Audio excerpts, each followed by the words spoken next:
नमस्कार, आप देख रहे हैं बोलता हिमाचल। मैं हूं अर्नव और लेकर आया हूं देवभूमि हिमाचल से आज की बड़ी और महत्वपूर्ण खबरें। दोस्तों, रोजाना खबरों के लिए चैनल को सब्सक्राइब करें, वीडियो को लाइक और शेयर करें। चलिए शुरू करते हैं आज का हिमाचल न्यूज बुलेटिन। पहली कक्षा में दाखिले के लिए आयु सीमा में मिलेगी 6 माह की छूट। हिमाचल के सरकारी स्कूलों में शैक्षणिक सत्र 2026-27 में पहली कक्षा में दाखिले के लिए आयु सीमा में छूट दी जाएगी। अभिभावकों की मांग और बच्चों के हित में शिक्षा विभाग ने इस आयु सीमा में छूट देने का फैसला लिया है। हालांकि इसमें अंतिम निर्णय सरकार लेगी। इस दौरान स्कूल शिक्षा निदेशालय की ओर से बनाए जा रहे प्रस्ताव में पहली कक्षा में दाखिले के लिए बच्चे की आयु सीमा 30 सितंबर तक तय की गई है। यानी 30 सितंबर तक 6 वर्ष पूरे करने वाले बच्चों को नए सत्र से पहली कक्षा में प्रवेश मिलेगा। विभाग के इस फैसले से उन सभी बच्चों को राहत मिलेगी जो अप्रैल से 30 सितंबर के बीच 6 वर्ष पूरे करेंगे। मौजूदा समय में 1 अप्रैल की तिथि लागू है। इसके तहत स्कूलों में पहली कक्षा में उन्हीं बच्चों को प्रवेश मिलना था जो 1 अप्रैल को 6 वर्ष पूरे करेंगे। लेकिन छात्र हित में फैसला लेते हुए विभाग ने इसमें 6 महीने की छूट दी है। शिक्षकों ने प्रमोशन से पहले ही पसंद के स्टेशन के लिए लगाए जुगाड़। 835 प्रवक्ता व मुख्य अध्यापक बनेंगे प्रधानाचार्य। हिमाचल प्रदेश के सरकारी स्कूलों में प्रधानाचार्यों के खाली पड़े पदों पर जल्द नियुक्ति होगी। प्रवक्ता व मुख्य अध्यापकों को पदोन्नत कर प्रधानाचार्य बनाया जाएगा। विभागीय पदोन्नति समिति डीपीसी की बैठक आयोजित हो चुकी है। शनिवार को शिक्षा मंत्री कार्यालय से इसकी फाइल अंतिम मंजूरी के लिए मुख्यमंत्री कार्यालय को भेज दी है। संभवतः सोमवार या मंगलवार तक पदोन्नति के आदेश जारी कर दिए जाएंगे। शिक्षकों को पदोन्नति से पहले ही नियुक्ति की चिंता सताने लगी है। पसंद का स्टेशन पाने के लिए शिक्षकों ने जुगाड़ लगाना शुरू कर दिया है। पंचायत में बीपीएल चयन को लेकर सरकार के नए निर्देश। कोरम पूरा न होने पर खंड स्तरीय समिति चुन सकेगी परिवार। हिमाचल प्रदेश सरकार ने बीपीएल गरीबी रेखा से नीचे के परिवारों के चयन की प्रक्रिया को गति देने के लिए महत्वपूर्ण निर्णय लिया है। जिन पंचायतों में ग्राम सभा का कोरम पूरा न होने पर बीपीएल सूची में चयन नहीं होता था, अब ऐसे परिवारों का अंतिम चयन खंड स्तरीय समिति करेगी। इस संबंध में ग्रामीण विकास विभाग ने सभी जिला उपायुक्तों, 92 खंड विकास कार्यालयों और ग्राम पंचायतों को निर्देश जारी कर दिए हैं। हिमाचल में 3 एचपीएस अधिकारियों के तबादले अधिसूचना जारी। राज्य सरकार ने 3 एचपीएस अधिकारियों के तबादले किए हैं। इस संबंध में गृह विभाग की ओर से अधिसूचना जारी कर दी गई है। इसमें तृतीय बटालियन पंडोह में बतौर एएसपी तैनात 2010 बैच के एचपीएस अधिकारी दिनेश कुमार शर्मा को अब एएसपी जिला चंबा लगाया गया है।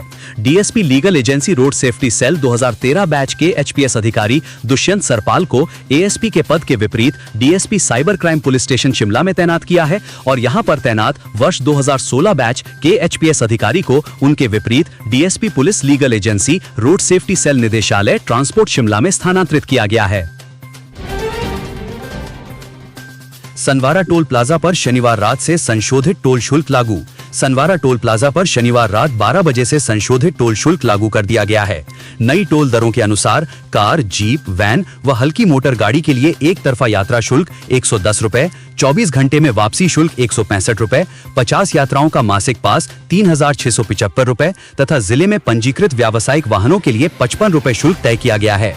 हल्के कमर्शियल वाहन, हल्के मालवाहक वाहन या मिनी बस के लिए एक तरफा शुल्क 180 रुपए, वापसी शुल्क 265 रुपए, मासिक पास 5935 रुपए और जिले में पंजीकृत वाहनों के लिए 90 रुपए निर्धारित किया गया है।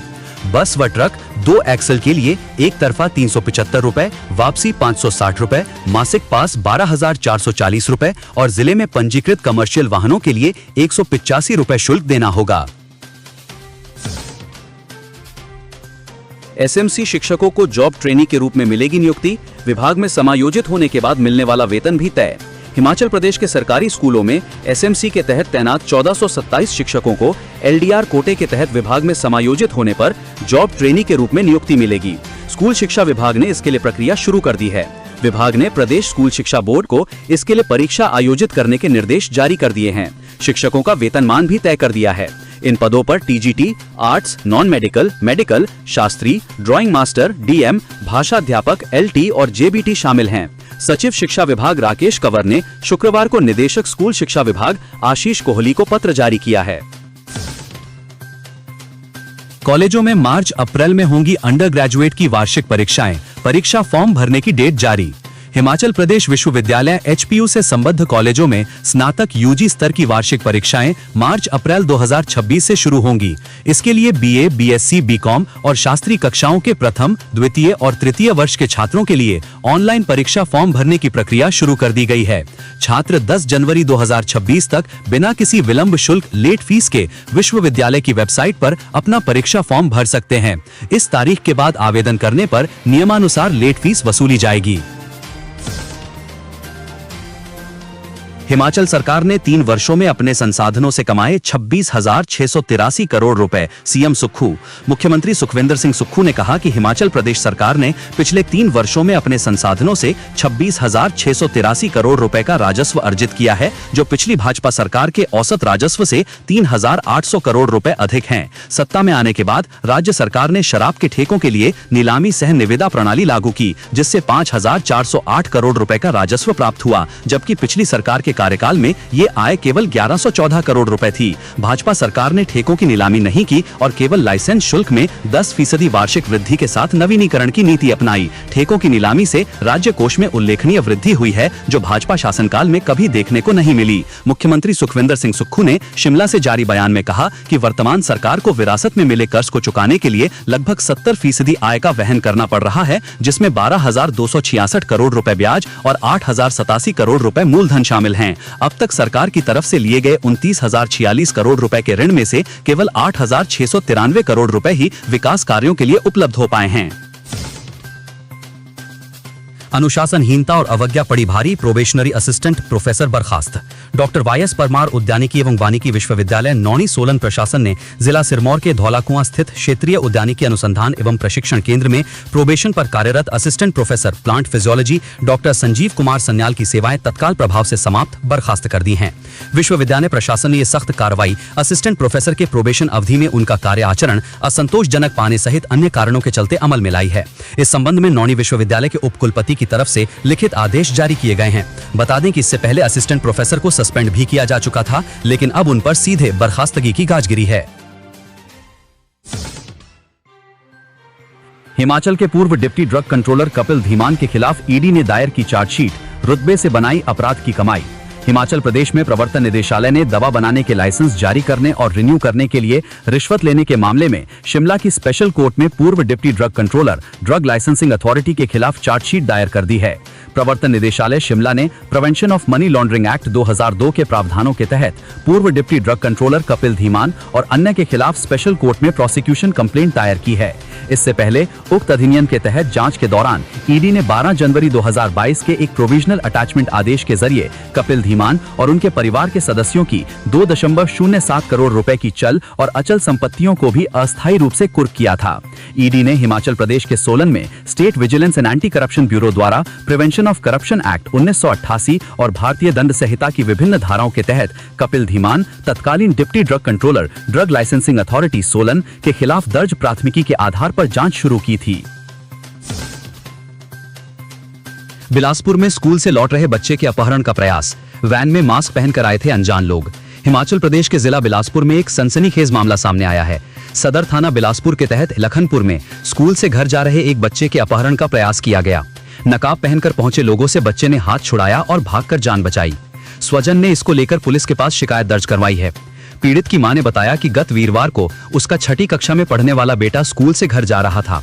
करीब 3:15 बजे लखनऊपुर के पास एक व्यक्ति ने उसे बाजू से पकड़ा व उसका नाम पता पूछा। संबंधित व्यक्ति ने मुंह पर मास्क पहन रखा था। शिकायतकर्ता के मुताबिक वहां पर एक वैन भी खड़ी थी तथा उसमें भी 3-4 लोग सवार थे और सभी ने अपने चेहरे पर मास्क पहन रखे थे। वैन में बैठे लोगों ने उसका नाम व पता डायरी में लिखा। उन्होंने बताया कि बच्चे का नाम व पता पूछने के बाद उसे छोड़ दिया, जिसके बाद डर के मारे बच्चा घर भाग गया। हिमाचल में 24 घंटों के दौरान बारिश और बर्फबारी की संभावना। दिसंबर माह में मौसम का ये आलम है कि राजधानी शिमला का मौसम ऊना से भी गर्म हो गया है। चाहे बात न्यूनतम तापमान की करें चाहे अधिकतम तापमान की, शिमला का तापमान ऊना से कहीं अधिक चल रहा है। जहां शनिवार को अधिकतम तापमान सोलन में 24.5 डिग्री रहा, वहीं राजधानी शिमला का 17 डिग्री रहा है। इसकी एवज में ऊना में अधिकतम तापमान 11.4 डिग्री रहा है। रात्रि तापमान राजधानी शिमला का राज्य में सबसे अधिक चल रहा है। शनिवार को हिल स्टेशन शिमला में वीकेंड पर बादलों ने डेरा डाले रखा, लेकिन ऊंची हिमालय चोटियों पर बर्फ के फाहे गिरे हैं। दिसंबर माह के तीसरे सप्ताह में मौसम ने एक बार फिर हिमाचल प्रदेश में अलग अलग रंग दिखाए। कहीं बर्फबारी, कहीं सर्द हवाएं और कहीं घने कोहरे ने जनजीवन को प्रभावित किया। मौसम विज्ञान केंद्र शिमला ने चंबा, कांगड़ा, कुल्लू, मंडी, शिमला, लाहौल स्पीति और किन्नौर जिलों की ऊंची चोटियों में अगले 24 घंटों के दौरान बारिश और बर्फबारी की संभावना जताई है। इसके बाद 22 से 26 दिसंबर तक पूरे प्रदेश में मौसम के साफ रहने का अनुमान है। हालांकि 25 दिसंबर से पश्चिमी हिमालयी क्षेत्र में एक कमजोर पश्चिमी विक्षोभ के सक्रिय होने की संभावना है, लेकिन इसके प्रभावी न होने के कारण प्रदेश में बड़े बदलाव की उम्मीद नहीं है।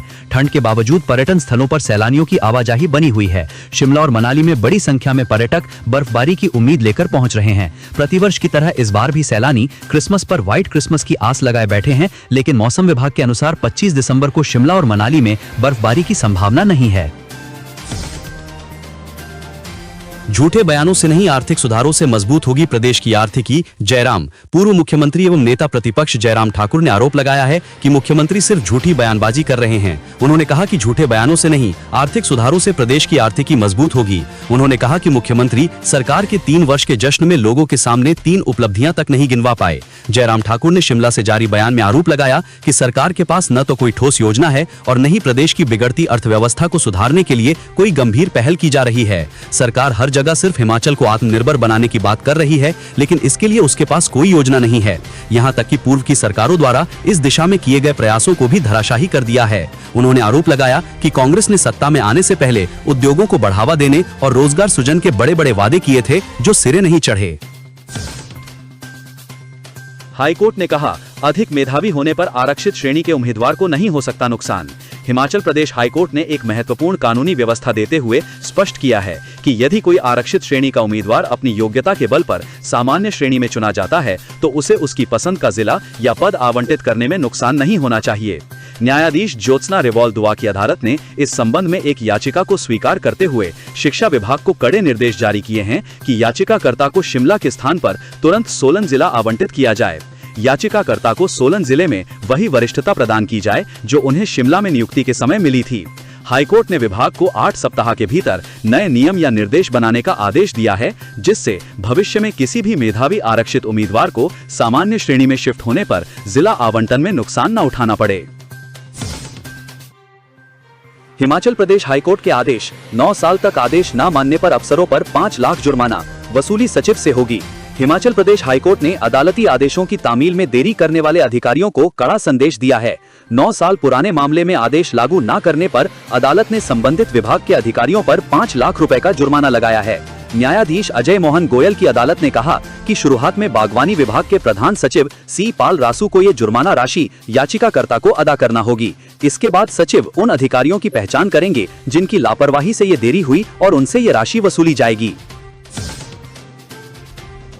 एचआरटीसी के 9,099 कर्मियों को ओपीएस, ग्रेचुइटी, लीव इनकैशमेंट और नाइट अलाउंस भी जारी। हिमाचल प्रदेश पथ परिवहन निगम एचआरटीसी की 2 दिन तक चली निदेशक मंडल बीओडी की बैठक में कर्मचारियों और पेंशनरों को कई सौगात दी। पेंशनरों को रिवाइज पेंशन, ओपीएस, वहीं अनुबंध कर्मचारियों का बैक डेट से नियमितीकरण, चालक परिचालकों को नाइट अलाउंस सहित अन्य वित्तीय लाभ जारी करने का ऐलान किया गया है। एचआरटीसी कर्मचारियों का दैनिक भत्ता 40 रुपए बढ़ाकर 450 कर दिया है। एचआरटीसी में 171 JOAIT के पदों को भरने की मंजूरी दी गई। वहीं 2.5 किलोमीटर माइलेज देने वाली 500 बसें सड़कों से हटेंगी। इन रूटों पर नई बसें चलाई जाएगी। बीओडी की अध्यक्षता उप मुख्यमंत्री मुकेश अग्निहोत्री ने दी। 3 बिजली प्रोजेक्टों को देना होगा 148 करोड़ लैंड रेवेन्यू। पार्वती, सैंज, मलाना का ऑर्डर संशोधित। हिमाचल की 3 पन विद्युत परियोजनाओं पर संशोधित अधिसूचना में 1.5 करोड़ से बढ़कर 148 करोड़ लैंड रेवेन्यू लग गया है। भू व्यवस्था अधिकारी धर्मशाला ने कुल्लू जिला के 3 परियोजनाओं पर पूर्व में लगाए गए भू राजस्व को संशोधित किया है। इसमें कहा गया है कि एक टाइपिंग एरर हो गई थी। इस बारे में नोटिफिकेशन कांगड़ा मंडल के सेटलमेंट अधिकारी संदीप कुमार ने 10 दिसंबर 2025 को जारी की थी। जिन 3 बिजली परियोजनाओं का भू राजस्व बढ़ा है, ये तीनों कुल्लू जिला में हैं। तीनों पर पहले कुल मिलाकर करीब 1.5 करोड़ भू राजस्व बताया गया था, जबकि इनकी वैल्यू ज्यादा थी। लिस्ट बनाते समय टाइपिंग एरर के कारण फिगर गलत हो गया। अब मलाना द्वितीय हाइड्रो पावर प्रोजेक्ट, जिसे एवरेस्ट पावर प्राइवेट लिमिटेड चला रही है, उसकी औसत बाजार कीमत 742 करोड़ आंकी गई है और इसे करीब 15 करोड़ लैंड रेवेन्यू देना होगा। इसी तरह सैंज हाइड्रो पावर प्रोजेक्ट, जो HPCL चला रही है, को भी अब 742 करोड़ औसत बाजार मूल्य के कारण करीब 15 करोड़ भू राजस्व सालाना देना होगा। दोस्तों, ये वीडियो आपको कैसी लगी कमेंट बॉक्स में कमेंट करके जरूर बताएं और अन्य खबरों के लिए हमारे चैनल बोलता हिमाचल को अभी सब्सक्राइब करें। वीडियो को लाइक शेयर करना ना भूलें।